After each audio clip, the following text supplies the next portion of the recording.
Thank you very much. Thank you. I'm honored to be joined by Prime Minister Löfven of Sweden at our first meeting in the White House.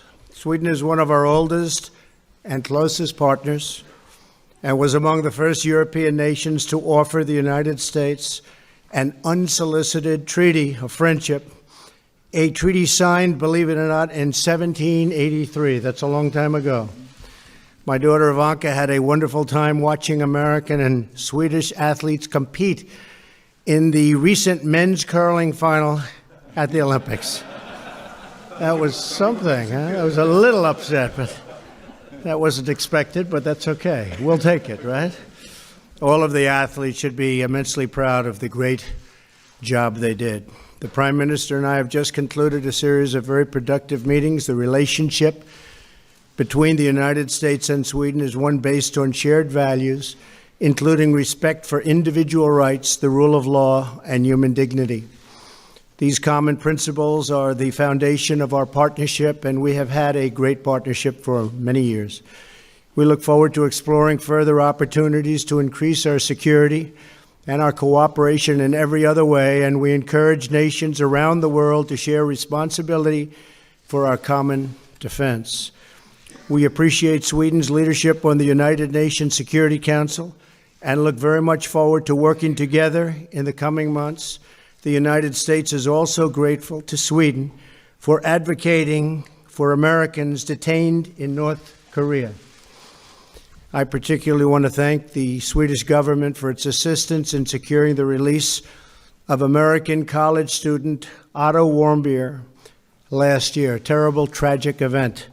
We continue to pray for Otto's parents, Fred and Cindy, two terrific people, over the tragic death of their son, and we remain determined to achieve a denuclearization of the Korean Peninsula. And there's been a lot of news on that today. Hopefully it's positive. Hopefully it will lead to a very positive result. In economic matters, we are striving for a relationship grounded in fairness and reciprocity. The United States is one of the largest investors in Sweden, and the Swedish investments in the United States support over 200,000 American jobs. Earlier this afternoon, I heard from several Swedish business executives, some of the greatest in the world. Where are you, folks? Please, some of the great executives in the world, people I've known for a long time and certainly know of. And they're investing tremendous amounts of money in the United States and supporting also vocational training for American workers. We are grateful for those investments, and we are committed to working with Sweden to pursue even greater economic cooperation. We're also continuing to pursue bilateral agreements to advance mutual prosperity. I'm pleased that Sweden intends to procure the Patriot air and missile defense system, finest in the world, in a deal worth over $3 billion. This system will increase stability and security in the Baltic Sea region. A strong and balanced economic relationship strengthens security and prosperity in both of our countries. And this is just the beginning. We have a lot of things that we're working on, and we're working on them really very hard. Mr. Prime Minister, I want to thank you again for joining us, and I want to thank your great staff who we've met with and your great business leaders. It was a very interesting and productive meeting. The long-standing friendship between our people, anchored in our shared beliefs and values, has greatly enriched both of our countries, and this is just the beginning. Our relationship has never been better. An honor to have you here. Thank you. Thank you very much. Thank you, Mr. President, for a warm and generous welcome. It is a true pleasure to be here at the White House. This year, Sweden and the United States celebrate 200 years of diplomatic relations, and this meeting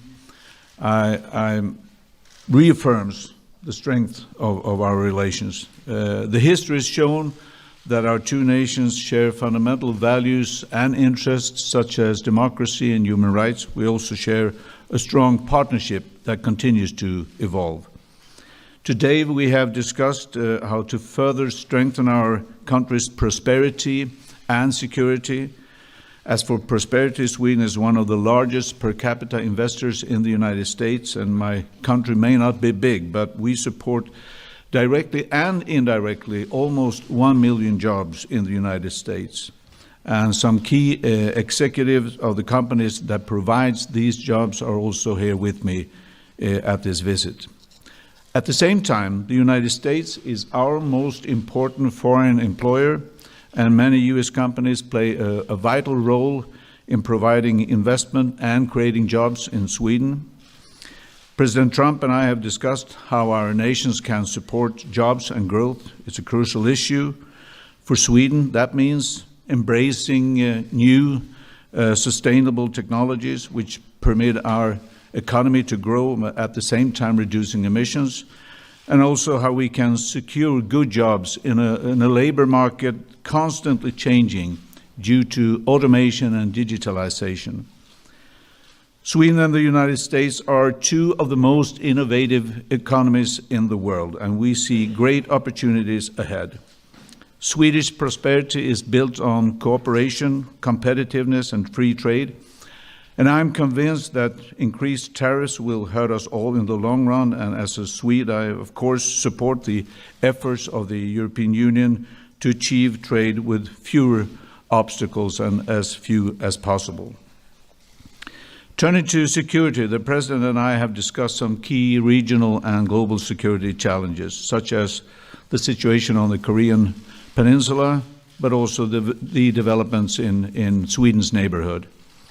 We have also addressed the constructive cooperation between Sweden and the United States in the United Nations Security Council. I would like to underline that the transatlantic link is strong, and it remains crucial to responding to global security challenges. Sweden is a military non-aligned country, but we build security in partnership with others, and we greatly value our broad security and defense cooperation with the United States. And one important example of that is our joint efforts to fight and combat terrorism. Sweden and the United States stand shoulder to shoulder in the global coalition against ISIS, and also in the resolute support mission in Afghanistan. And these vital military efforts must go hand in hand with strong political, diplomatic, and also civilian support to create sustainable results. So in conclusions, as we celebrate 200 years of diplomatic relations, we are also planning for shared prosperity and security for many, many years to come. And once again, I thank you, Mr. President, for a constructive and successful meeting, and for the very warm welcome that both my delegation and I received. Thank you so much. Thank you very much. Thank you very much. John? Thank you, Mr. President. You spoke about North Korea in the Oval Office, so I'd like to turn to trade, if I could. My understanding is that the Prime Minister came to you with a message from the European Union Commission President saying, if you put tariffs on steel and aluminum, we'll slap you back with punitive tariffs on bourbon and jeans and the motorcycles that you talk about from Wisconsin. Are you still planning on going ahead with these tariffs? There are some people in your party who have suggested it's not a good idea. And Prime Minister Löfven, what's your perspective on tariffs, and what message did you convey to the President from Sweden and from the European Union? Thank you. Well, the United States has been taken advantage of by other countries, both friendly and not so friendly, for many, many decades. And we have a trade deficit of $800 billion a year. And that's not going to happen with me. We have been mistreated by many, sometimes fairly, but there are really very few instances where that's taken place. And I don't blame the countries. I blame our leadership for allowing it to happen. When I was with President Xi in China, as an example, we lose $500 billion a year on trade. We have a deficit of approximately $500 billion a year with China. And we're doing things with China which are very strong, but they understand it.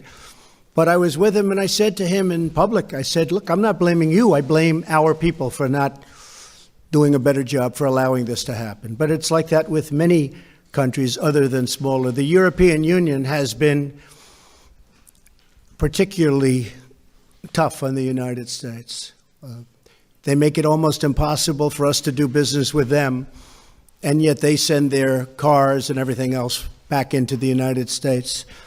And they can do whatever they'd like, but if they do that, then we put a big tax of 25% on their cars, and believe me, they won't be doing it very long.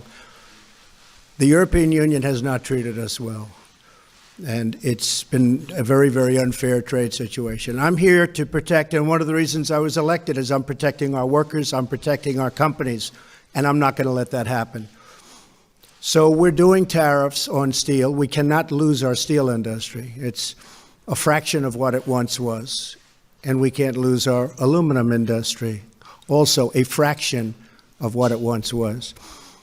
And our country's doing well. The massive tax cuts and all of the deregulation has really kicked us into gear. But I have to work on trade deals. We're working on NAFTA right now.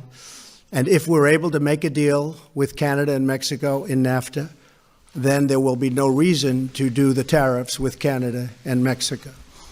But again, other countries, we won't have that choice.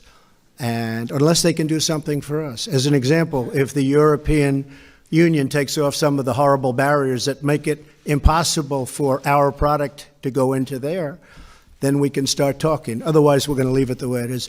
So the fact is we've been mistreated as a country for many years, and it's just not going to happen any longer. How do you avoid this escalating? How do you avoid this escalating into a trade war? Well, we'll have to see. You know, when we're behind on every single country, trade wars aren't so bad.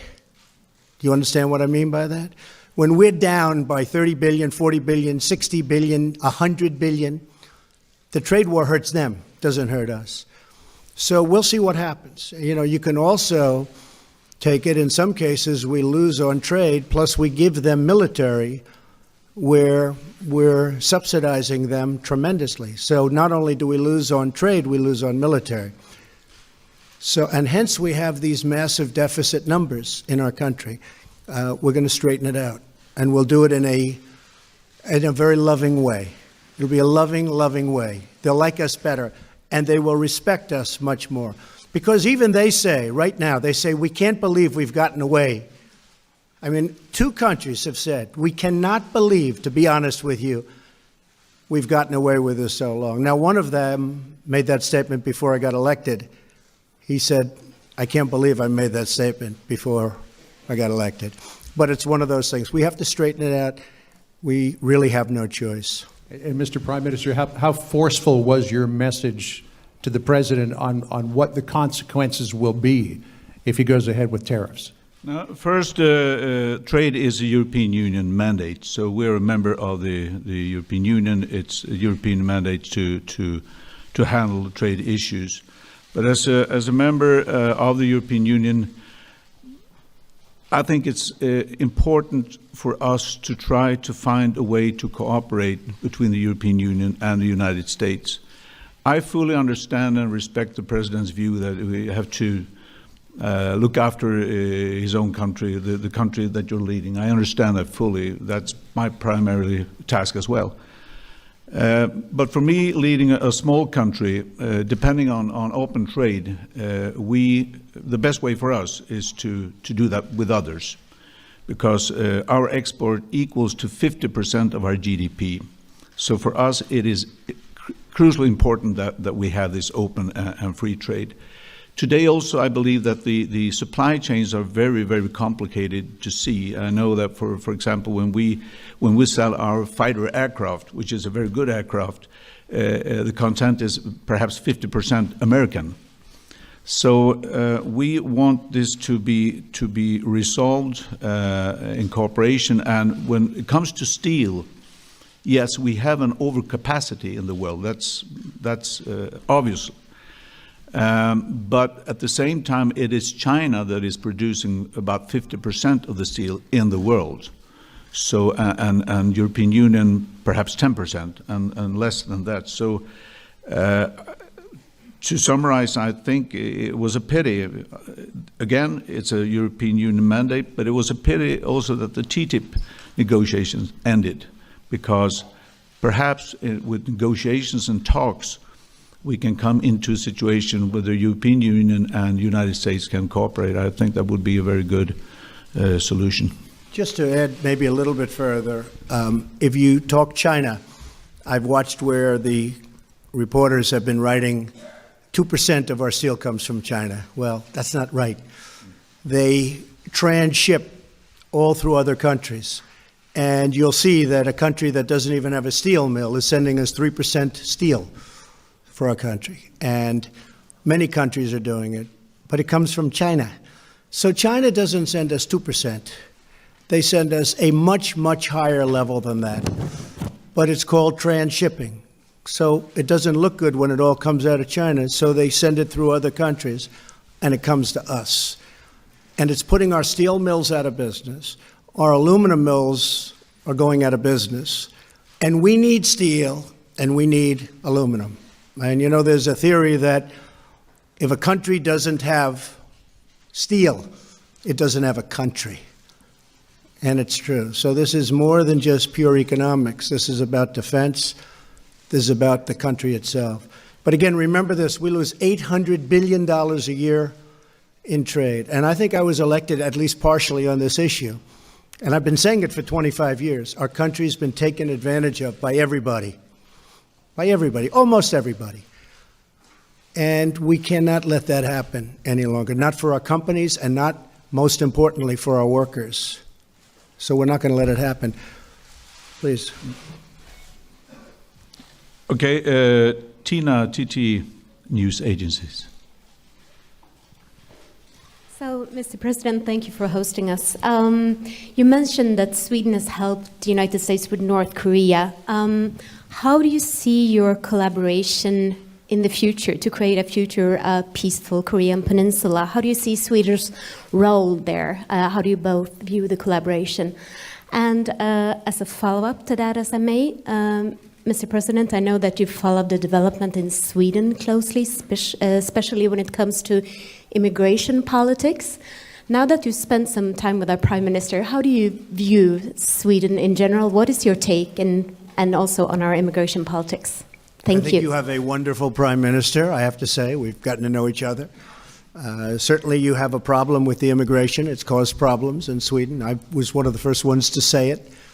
It took a little heat, but that was okay because I proved to be right. But you do have a problem, and I know the problem will slowly disappear, hopefully rapidly disappear. But as far as our relationship with Sweden, it's going to be only stronger, only better, both in a military sense, in a trading sense, and economic sense. You know, Sweden is I think the largest, the 8th largest investor in the United States. And they like me very much because the market is up almost 40% since Election Day. So I've made a lot of these business geniuses look even better. So they like Trump. But you know, it's been up very substantially. But I believe Sweden is about the 8th largest investor in the United States, and that's quite an achievement. How about the collaboration on North Korea?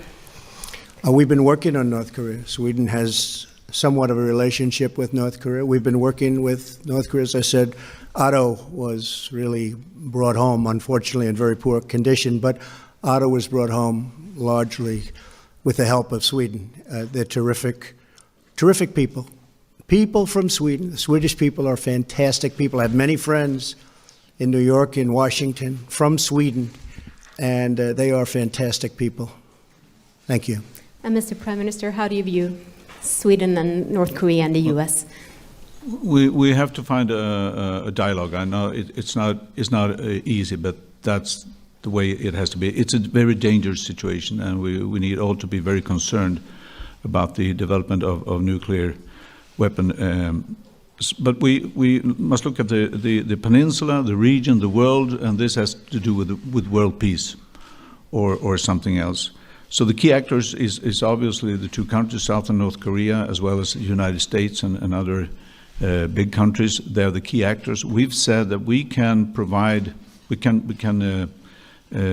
be a channel or do whatever we can to see that the dialogue is smooth, not being naive. It's not up to us to solve this problem, but we can definitely, with our long presence on the peninsula, both in south and north. We have an embassy in Pyongyang, for example. We've had that since 1973. So with that relation with North Korea, I believe that they trust us. We're a non-aligned country and a military non-aligned country, and I think we can if the president decides, or the key actors decide, if they want us to help out, we'll be there. They really have been terrific, really terrific. Sagar Angetti, Daily Caller, please. Sagar.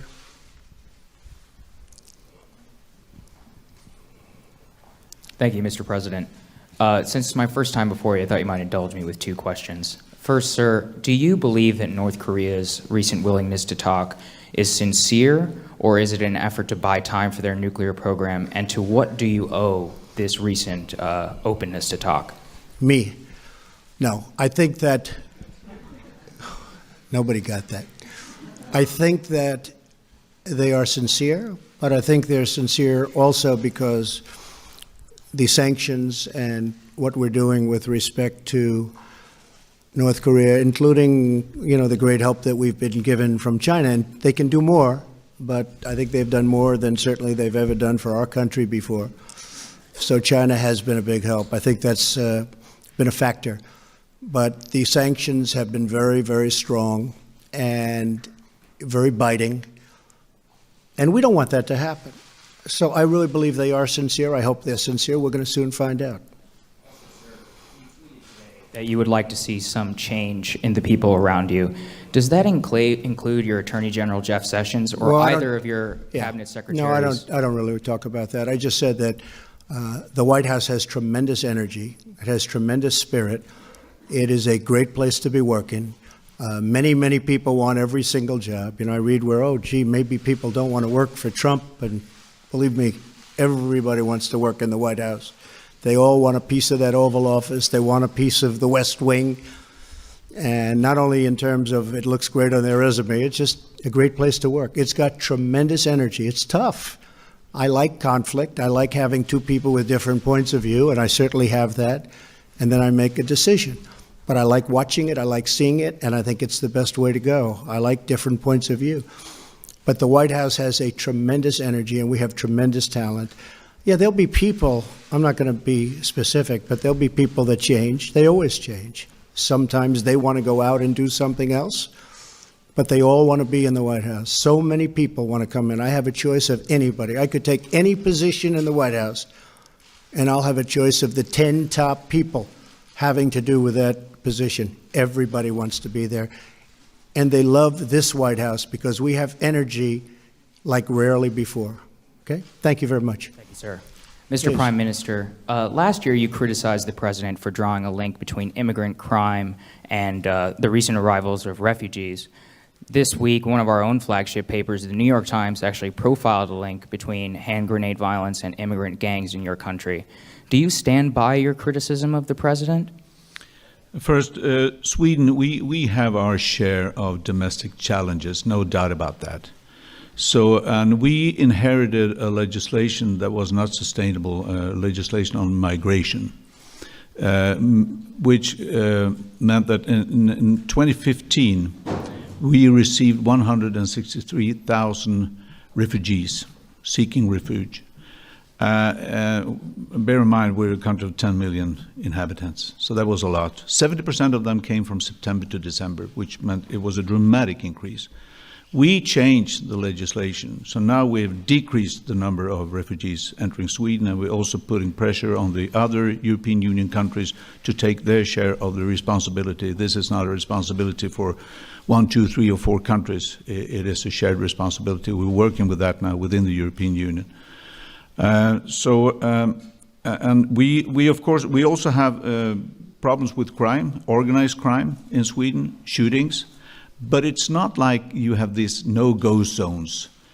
We have dealt with it. I'm dealing with it every day, allocating more resources to the police, more policemen trained, more resources to the security police, tougher law on crime, tougher law on terrorism, supporting terrorism. So we do a lot to combat that. And we can also see some results now in our 3 major cities, decreased shootings, because we're attacking the organized crime very tough, and we'll keep on doing that because there is no space in Sweden for organized crime, because they decrease freedom for ordinary people. At the same time, Sweden have a high growth.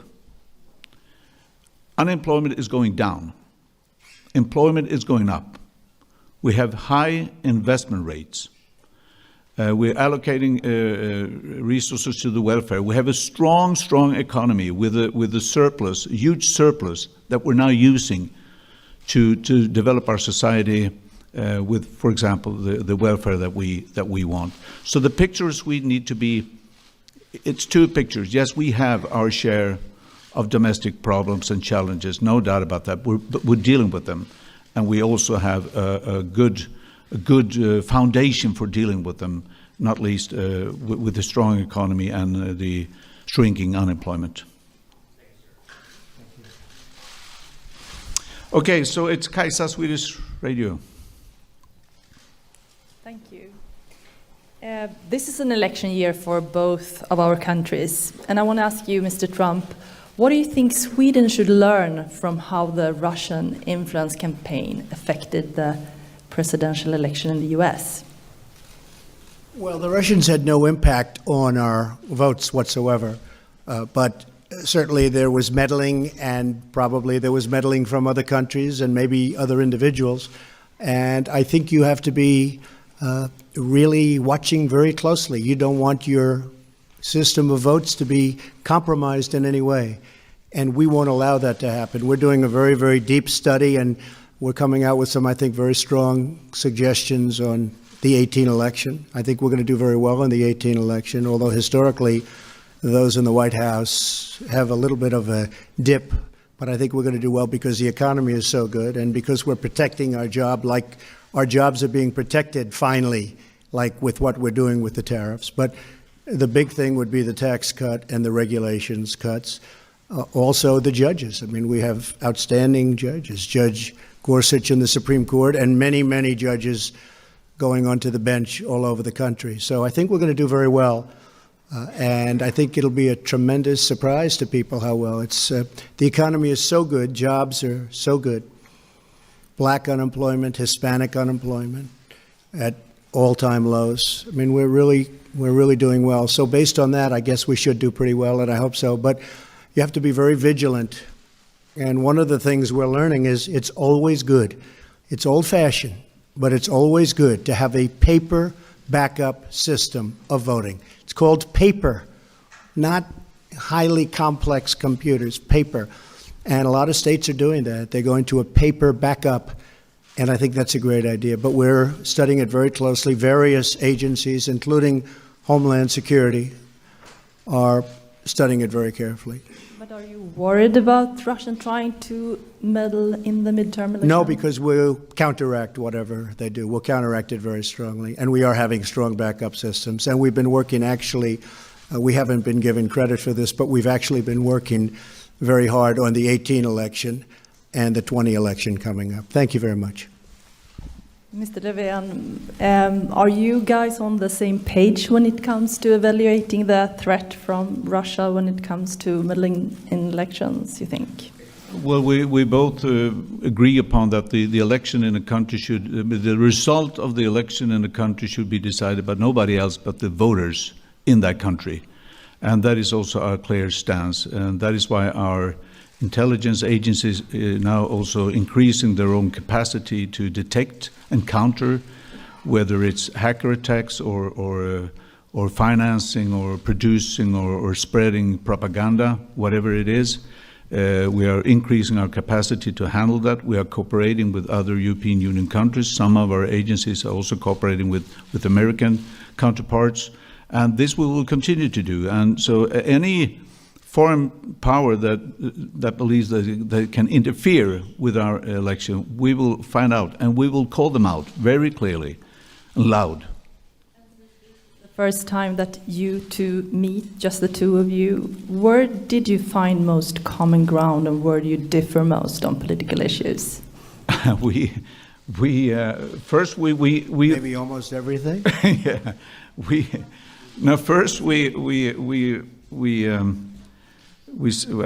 both come from outside politics into politics. I've spent perhaps 30 years in industry as a welder, but also as a trade unionist, but trade union leader, spending 75-80% of my time cooperating with the company leaders, with the employers' organization, in an effort to strengthen our industry. So that's perhaps a similar background, not similar because it's different, but we come from outside politics. But of course, also friends differ from time to time. The Paris Agreement, the importance of the Paris Agreement, we stand by that. We think it's very important that we implement and fulfill the Paris Agreement because of the climate issue. And on that we might differ, tariffs as well. But having said that, still we know that the relationship is so good, yes, so we can take that we differ as well, because the values are there and we cooperate very, very good on economic issues, making sure that we create jobs and growth, and also on security issues, both when it comes to combating terrorism, but also when it comes to defend ourselves. Just finally follow up for Mr. Trump. Do you think that trade is where Sweden and US differ most right now? Oh, I think we have very good relationships on trade. We have had, and we are constantly in touch. We have, on the military, great cooperation, including design of various components of aircraft, etc. And we were discussing that. We have some of the great makers of these components in the room with us today. Now, we have a very good relationship on trade, and we always will have. Sweden's a great country. It's small, but it's very sharp, I will tell you. They are very sharp. Thank you very much, everybody. I appreciate it. Thank you. Thank you very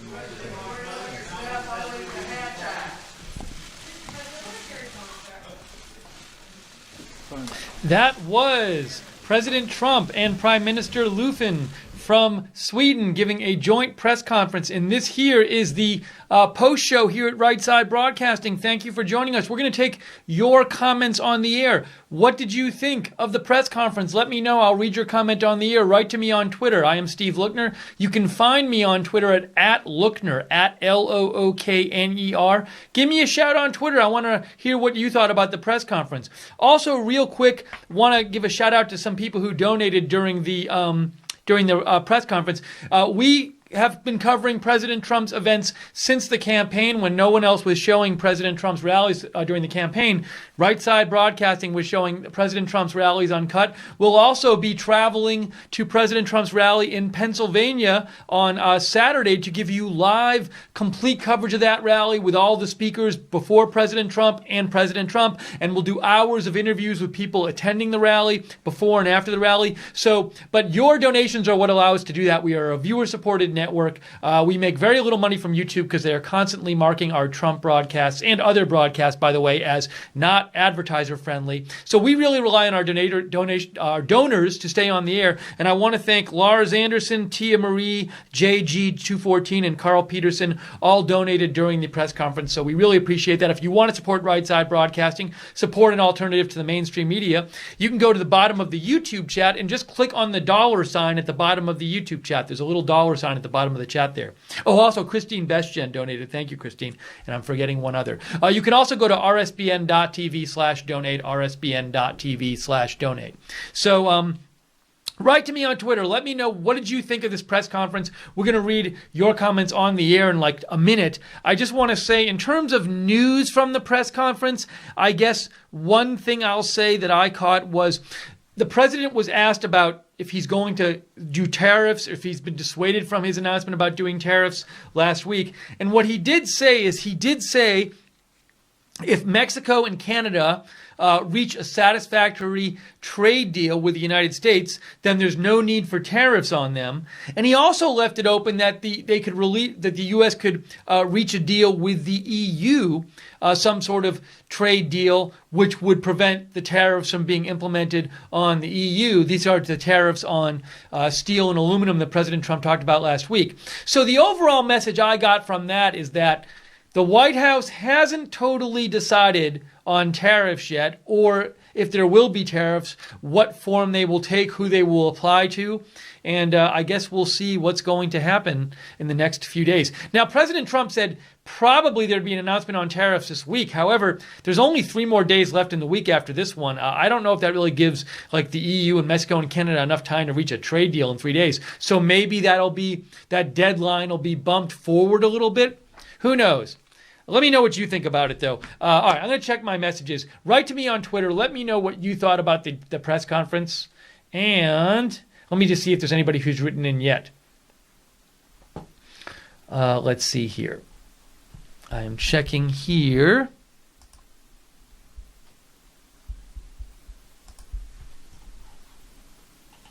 Sorry, it took me a second to get my messages up. Okay, I'm caught up here. And I also want to mention a couple other things President Trump said. There was a very interesting part of the press conference where President Trump was asked, I don't even know if he was asked about this. He was asked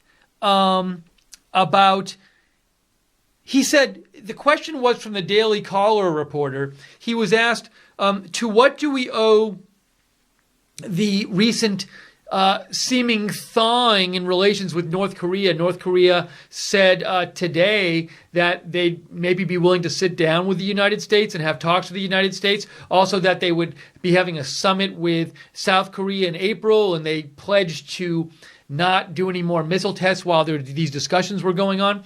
And the question was, well, to what do you owe this change in North Korea's attitude, and are they sincere? Now, one interesting thing is President Trump, the first thing he said was me, and there was kind of like silence in the room, and then he was joking, and then he said nobody got that. But then, after answering that question, he started talking about the follow-up question to that was, are there going to be any personnel changes in the White House? Something like that. And he basically gave this, he started talking about the White House and got very passionate, talking about how he thinks the White House is a great place to work. It has great energy. He very interestingly, he started talking about the process there. He said, I like conflict. I like having people with different views. I like seeing it and hearing people with different views, and then I make my decision. And he said that he believes that for any position that needed to be filled in the White House, he could get the 10 top people. That's what he said. So it was this interesting, I don't know if I've heard him speak that way about how good he thinks it is to work in the White House and how great a workplace it is. So that was a novel thing we heard from President Trump in terms of things he usually talks about. I don't recall him ever talking that way at length about what he thinks it's like to work in the White House, and also his process of wanting conflict among people in the White House so he gets to hear different views. So that was certainly a noteworthy part of the press conference. Let's see here. We have a comment from Rare Patriot. Rare Patriot writes, the Sweden Prime Minister did a good job dodging the question regarding if he stands by his criticism of Trump speaking out against the migrant crisis. So he certainly did dodge the question. There was a question which was, that was from the Daily Caller reporter, and the basic question, if I'm remembering it right, was, hey, Prime Minister Löfven, last year you criticized President Trump when I think it was when you criticized President Trump when he criticized your immigration policy in Sweden. And now that there's been this connection reportedly established between, I think it was hand grenade violence and immigrant gangs, do you regret, Prime Minister of Sweden, your criticism of President Trump? That was the basic idea of the question. And he really didn't address President Trump in his answer. He basically said, like, well, we have some problems, but we're working through them in Sweden, and we inherited this bad legislation on immigration, and we've cut down immigration a bit, and we have better legislation now. So he really didn't answer that question. But you think, Rare Patriot, he did a good job dodging the question. Joey Diaz writes, and American companies shouldn't be creating jobs in Sweden. They need to create jobs here. And Kama Gillicuddy sent me a link to an article that says, from the Express UK, which is an article from, when is this from? February 12th of last year, about Sweden's no-go zone crisis. And the Prime Minister of Sweden said there are no no-go zones in Sweden where the law enforcement doesn't go there. He said that's a false claim about Sweden. But we want to hear if you have more thoughts on the press conference. What do you think about the press conference? Give me a shout on Twitter, @Lookner, @LOOKNER. Also, don't forget, subscribe to us on YouTube so you know when we're coming on the air with live videos. We do them all the time. Hit the notifications bell when you subscribe. Also, you can follow us on Facebook at Right Side Broadcasting, on Twitter @RSB Network, on Periscope now, RSBN TV on Periscope. And thank you to Joe Seals, CEO of Right Side, who's producing this broadcast today. You can follow Joe Seals @Joe Seals, SEALES, on Twitter. What else did I want to mention about the press conference? President Trump, when he was asked about tariffs, he talked, as he's talked before, about we have a big trade deficit. We have a big trade deficit with China. One point he emphasized was, he said, when people are talking about these possible steel tariffs, they say, well, China only sends us 2% of our steel. So the tariffs wouldn't necessarily, if there were tariffs on steel, that wouldn't really hit China, who's causing the overproduction. And what President Trump said in response is, he said China transships steel, so China will ship steel to other countries and then they'll ship it to the U.S. Therefore, the amount of steel we get from China is way greater than 2% of our steel. I need to look that up. I'm not familiar with the facts on that and the research on that transshipment stuff. So I'm going to make a mental to-do list, and do that after the broadcast and look that up. But that was something President Trump said.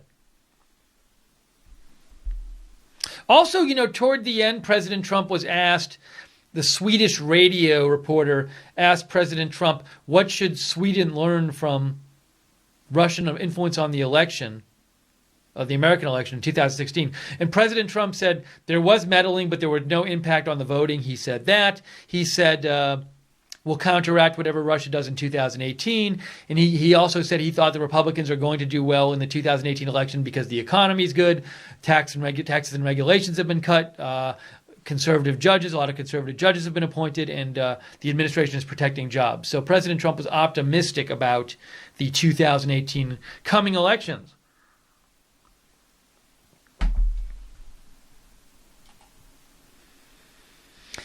Dingle says, I like Trump's response to the question about what he thought brought about North Korea potentially coming to the table. And his initial response was, me. And Dingle says, SLOL. Now, he revealed he was joking. I think a lot of people in the room didn't think he was joking initially. Greg Jackson writes in, these Republicans who are against Trump's levying tariffs are, in my opinion, un-American and would seem to prefer a country of social Darwinism.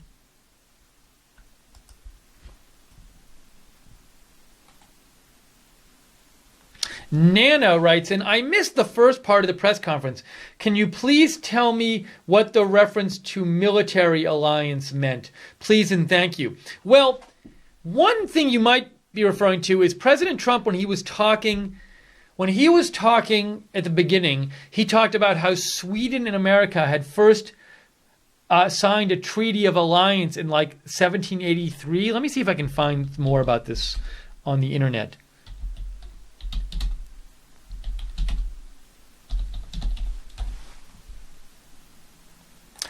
This is what he was referring to. The Treaty of Amity and Commerce. It was signed in 1783 between the United States and the Kingdom of Sweden.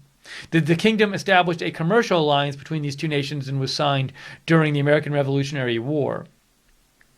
So one thing President Trump was talking about is he was talking about how long we've had ties with Sweden for. Since 1783, this treaty. So that might be what you're referring to. Maybe there's something else you're talking about that I missed. we had a little production stuff happening before the questions started, so I didn't catch literally every part of the opening speeches because I was dealing with some stuff here.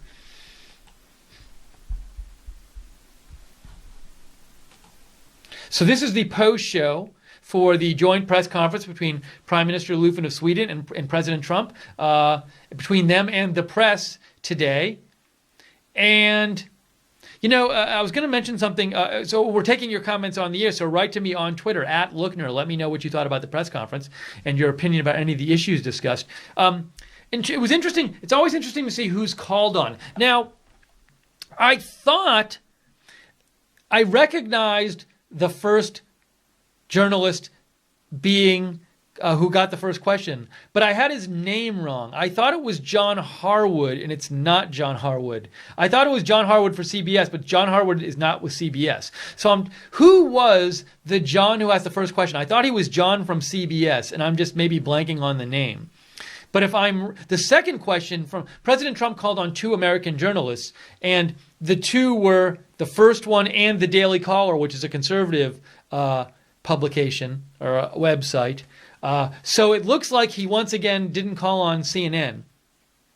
Jim Acosta at the press briefing was upset yesterday because for 3 straight White House press briefings, President Trump has not called on CNN, and he did not call on them during the press conference. I'm going to see if somebody in the chat room answers my questions about who asked that first question. I was blanking, and I thought I had it, and I was just wrong.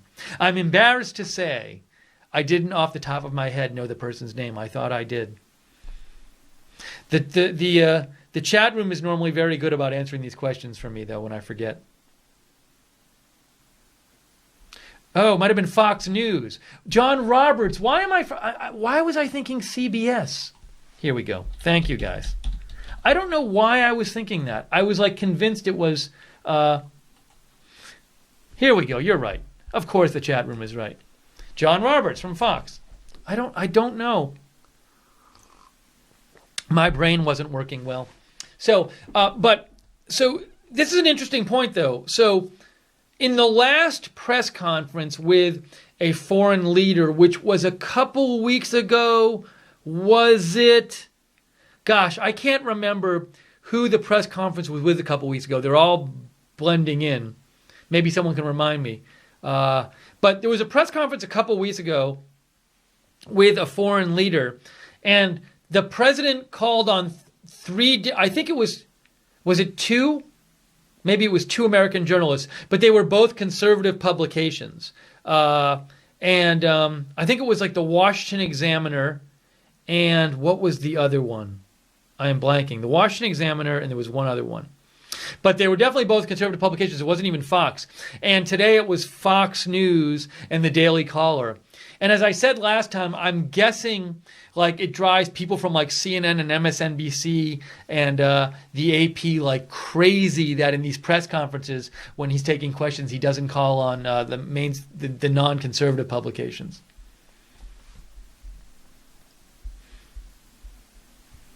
So that was the. Anyways, I thought I'm always interested in seeing who he calls on in these press conferences.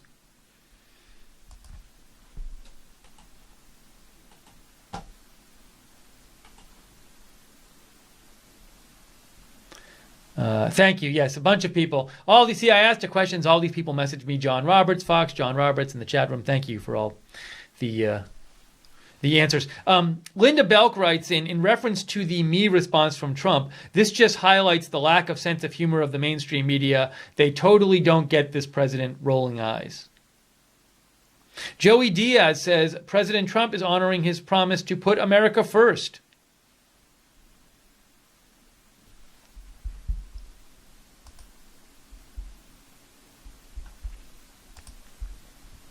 A bunch of people in the chat room are talking about the President Trump's rally this weekend, and I want to just tell you a little about that rally because we're going to be covering it live. Hey, the event's already posted at Right Side Broadcasting. So here it is. Here's the event. It's going to be the rally in Moon Township, Pennsylvania. President Trump's going to Moon Township because that is in the 18th Congressional District of Pennsylvania. They are having a special election to fill a House seat. It's a district that went strongly for President Trump by 20 points in the election, but the polls have been pretty close there. The Republican candidate Saccone is, I've seen, leading by about 3 to 6% in the last couple polls over Lamb, who is the Democratic candidate there. And a lot of money is being spent in this race, and that election is going to be on the 13th, which I think is next Tuesday, which we will have, yes, next Tuesday, we will have live coverage of those election results. But on Saturday, President Trump is going to Moon Township to campaign for Saccone. Is it David Saccone again? You know, I don't have photographic memory like some people do. Rick Saccone. Okay, Rick Saccone. I'm sorry. So President Trump is going to campaign for Rick Saccone, and we will be at the rally. I think the rally starts at 7 Eastern. It says here our coverage is going to be starting at 3 p.m. Eastern, so that's when our coverage is going to start. I will be there. Liz Willis will be there. Micah Messer will be there. As of right now, Margaret Howell. Hey, we got to fix this.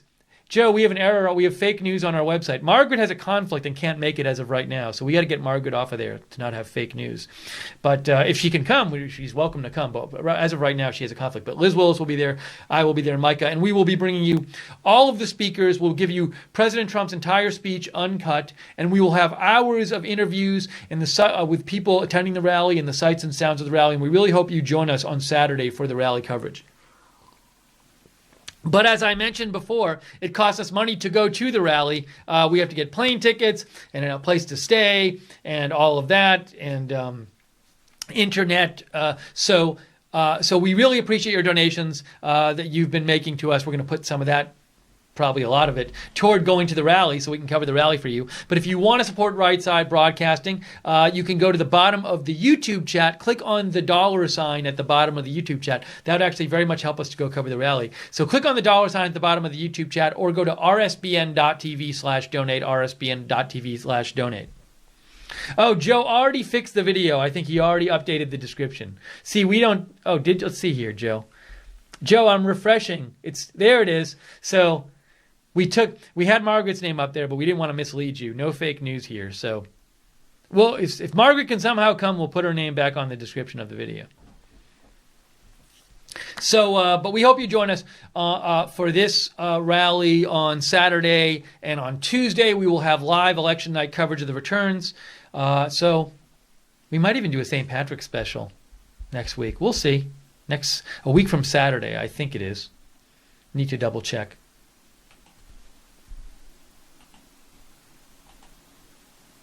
Free Schaefer Cox writes in, "We love our president."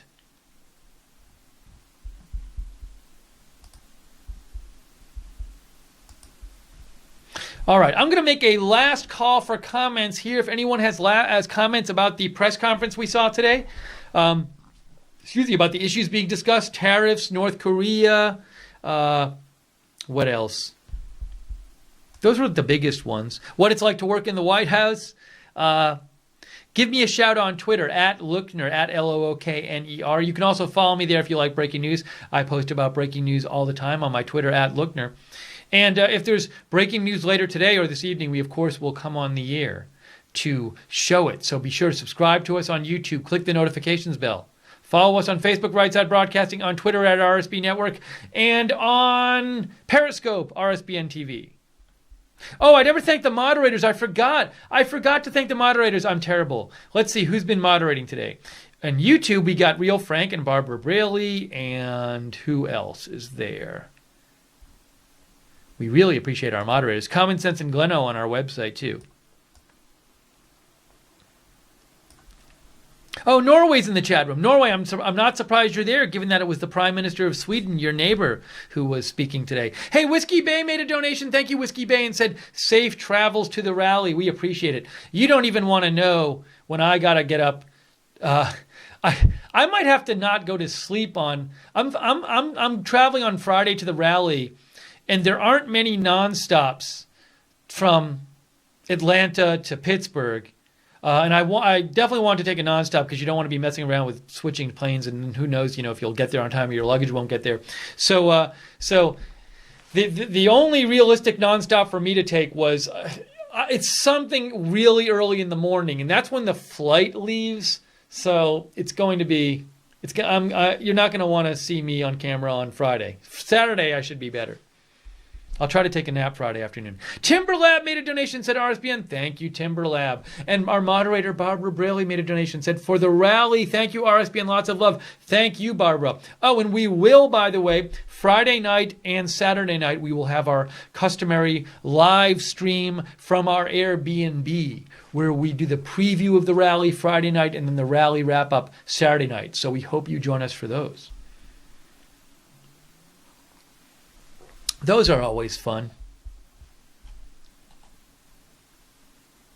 Royal Kitty says, when are you leaving for the rally? We are traveling there on Friday. Norway for Trump from Norway writes in. Thank you, Norway. I was interested in getting Norway's perspective. I'm glad you wrote in on Stefan Löfven. Here's what Norway for Trump thinks about Stefan Löfven. Norway says, Stefan Löfven is a communist pretending to be a social democrat. The press conference was ripe with bold lies presented by the prime minister. Hopefully the right-wing party Sweden Democrats will have a landslide election. It is the only thing that can save Sweden now. Massive immigration has changed Sweden forever. And Löfven lied through his teeth about there not being any no-go zones in Sweden. Pretty much the entire southwest coast cities are in no-go zones. There are almost daily hand grenade attacks, shootings, and rape statistics are through the roof, and the police have pretty much lost control over the situation. They have even moved police stations because the areas have been deemed too dangerous. So that is the perspective from our viewer, Norway, who lives in Norway. Thank you, Norway, for writing in and sharing your perspective.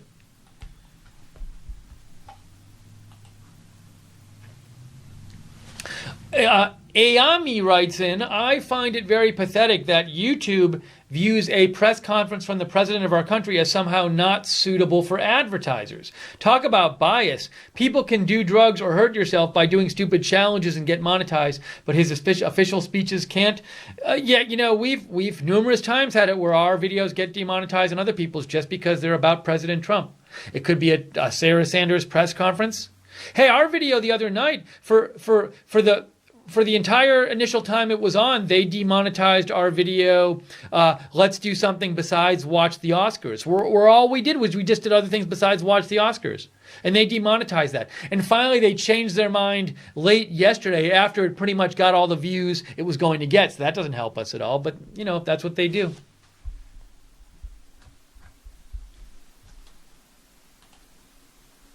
Linda Belk made a donation, said, for the rally, have fun. Thank you, Linda Belk. Very nice of you.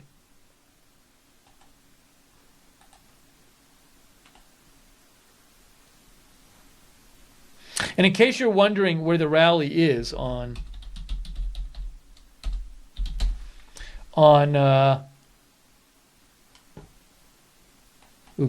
Did I say it's Moon Township? I was thinking Hope Township. I don't know why. If you're wondering where it is on Saturday, I'll show you on a map. It's right near Pittsburgh. So there's Pittsburgh.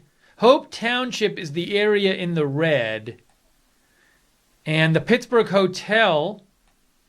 Airport, where is it? You can see in the blue, Pittsburgh International Airport. So I wonder, is the airport technically in Hope Township? I'm not sure. But Moon Township. It's a township along the Ohio River in Allegheny County. It is part of the Pittsburgh metro area. So it's not Pittsburgh proper, but it's Pittsburgh metro. That is where the rally is going to be on Saturday.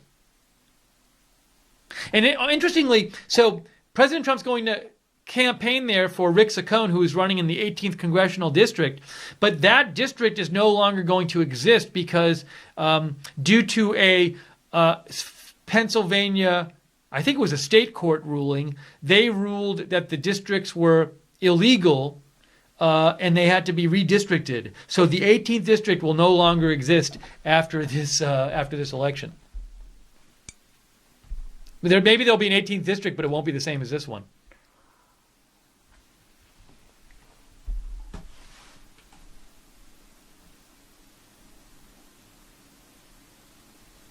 Hey, a little breaking news.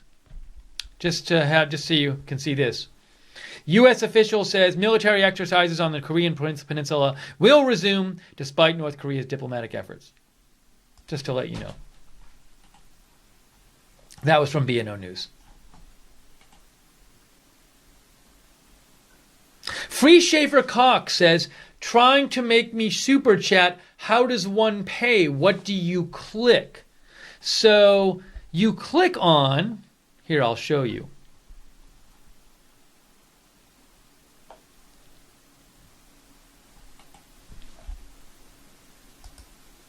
Oops, hang on a second. I'm going to our own broadcast. So if you want to donate to us on YouTube, whoa. If you want to donate to us on YouTube, wow, and thank you, by the way, it just came up. Wake Up People Blah made a generous donation and said, shout out to my Lord and Savior, Yeshua, a.k.a. Jesus Christ, safe travels. Thank you very much, Wake Up People Blah. Very nice of you. We will put that towards the rally. So if you want to donate in Super Chat, well, it's called Super Chat, but it's just Super Chat's the donating in the chat room. So you just click on this $sign here, and you say send to Super Chat, and then it comes up, and so buy and send. Joe, I don't know if we're already signed up, so I don't want to click buy and send and start having us buy things all without your permission. So Joe, if somebody hasn't yet signed up for Super Chat for buy and send, Joe, tell me, Joe, how exactly do they do that? Joe's going to give me the exact. I don't want to steer people the wrong way in terms of what does it charge, your Google Wallet or something like that, Joe? Joe's going to let me know. But in the meantime, I want to say thank you to, hold on. And Kat made a donation and said, have $2 from an anarcho-syndicalist impeach Trump. Well, we're happy that you donated, and even though you probably aren't going to watch the rally, and Kat, because it's a Trump rally, we really do appreciate your money because that'll help us go cover the rally, but also it'll help us stay on the air. And so we welcome all opinions here at Right Side Broadcasting. We don't have an agenda. Yes, but so Joe says they have to get a credit card. But Joe, my question is, like, if they haven't signed up, if you haven't put in your credit card and you click on the Super Chat, does it take you to the credit card input place or Google Wallet or something? I think that's what the person was asking. Joe will let me know in a second when he hears what I just asked.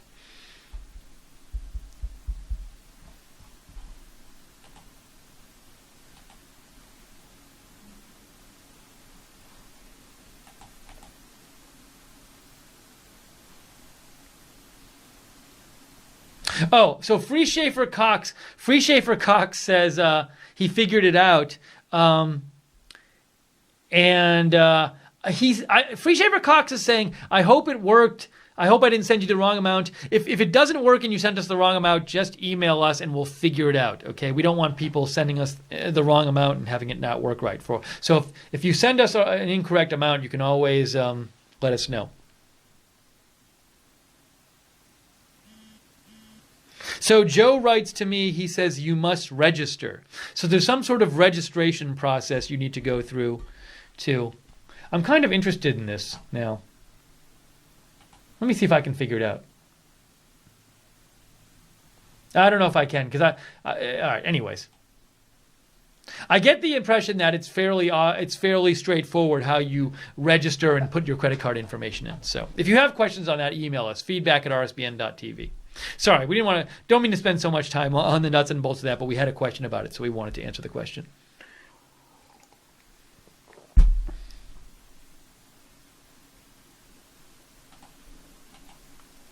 Carl Peterson made a donation and said, Trump rally this Saturday in an airport hangar, MAGA. Yes, it is in an airport hangar. The last rally in an airport hangar I covered was in Melbourne, Florida. It was so loud. I hope this is not as loud as that was. I couldn't even hear myself think. It was crazy. I remember Maggie was there and we were covering it together, and she was 3 feet away from me and I literally couldn't hear what she was saying because the music was so loud. So I hope that's not the case. Let's see here.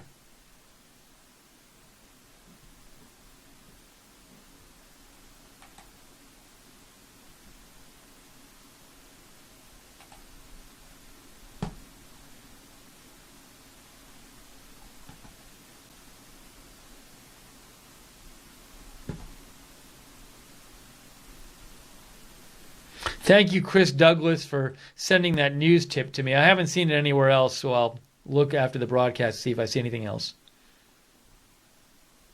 All right, I think we got into all your messages, and I think we're going to wrap up the stream for now. Let's see.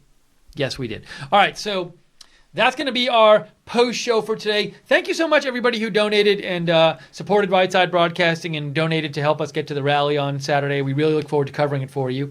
Also, if there's breaking news later today, we will come on the air. So subscribe to us on YouTube, as Sanjay Osama just did. I wonder if I say Sanjay Osama's name, is there some kind of YouTube listening device that hears the last name and then flags this video because I said that word? So subscribe to us. When you subscribe to us on YouTube, click the notifications bell so you get notified of our videos. Follow us on Facebook at Right Side Broadcasting, Twitter at RSB Network. You can follow me for breaking news updates at Lookner on Twitter. Joe Seals, great job producing. Follow CEO of Right Side. Follow Joe Seals on Twitter at Joe Seales. Thank you to our moderators, Real Frank and Barbara Braley, for moderating today, and Common Sense and Gleno on the website. Totally appreciate it. Where was JC? Is JC still on California time? And maybe JC stays up late. Maybe he's still asleep. Thank you for everybody for joining us, for everybody for sending in your comments and your perspective. Much appreciated as always, and for watching Right Side Broadcasting. So we're going to wrap this up right now. Thank you. Dennis Casey, yes, Jacob Seals' music will be playing during the broadcast on Saturday, and you can follow Jacob Seals on Twitter at JacobRSBN Music. Thank you for saying thanks. Kenneth Vaughn, Tia Marie, Light Switch, Ruth Butler, D.W. Bigley, Propis, Whiskey Bay, Christine, Bestien, Norway. Everybody else saying thank you there. Who else? Swoosh and Cat.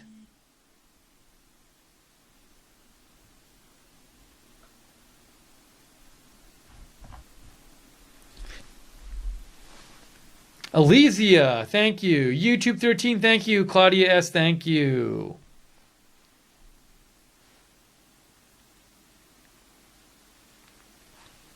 Emma, thank you. Whiskey Bay, thank you. Light Switch, thank you.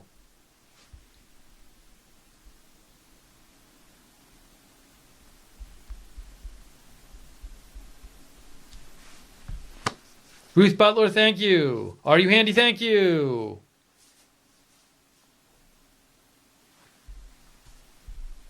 Thank you, Barbara. Thank you, Silent Warrior. Thank you, Henry Lindemann. All right, we're going to wrap this up. Thanks for joining us, everybody. Appreciate you watching. Appreciate you choosing Right Side Broadcasting. And we hope you have a great day. And we will see you soon with more news and live coverage here at Right Side Broadcasting. Have a good one.